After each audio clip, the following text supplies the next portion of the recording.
to be a white supremacist? And I said, because then I'd be Timothy McVeigh, the Oklahoma, because 2 out of 3 acts of terrorism in this country are done by white supremacists. Yeah.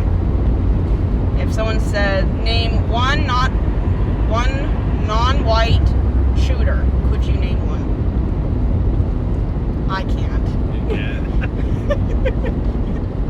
Because the stereotype is a white teenager. But 45 minutes of listening to him talk about how it's white man's privilege that is what we need to fight for, and I'm thinking, no, thank you. Because that week I was doing the, what was that? The Laramie Project? Yeah.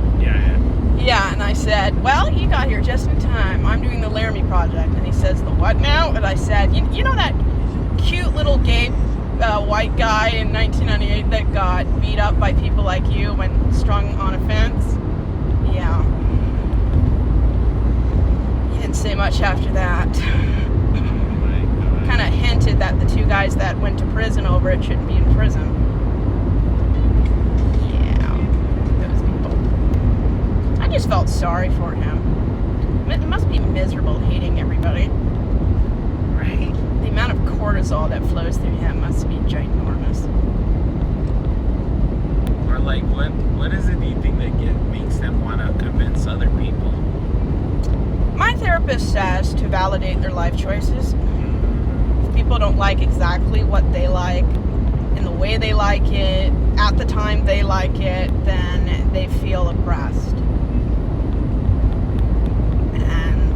That's why all the white cis, well, not all, but it seems like it, they're all trying to take away everyone's rights, because if everyone's equal, then the cis people feel oppressed. Right. My family's all diehard Republican Christians, but they hate Trump. Oh. That's surprising.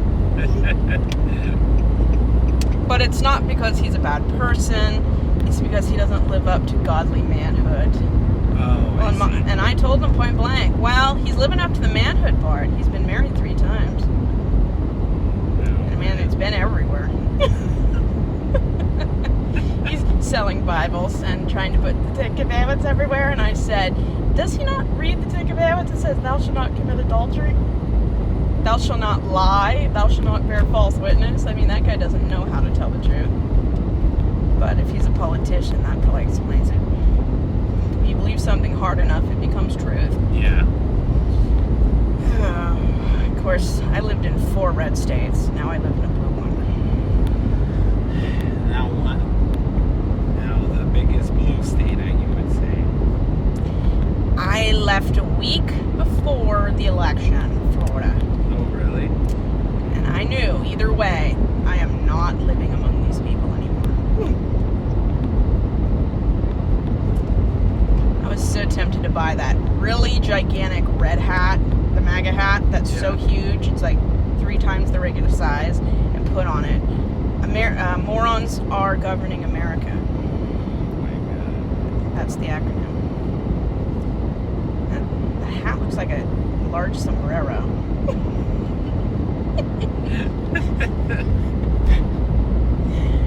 Yeah, but living in California is funny. A lot of those people have. I bought this before Elon went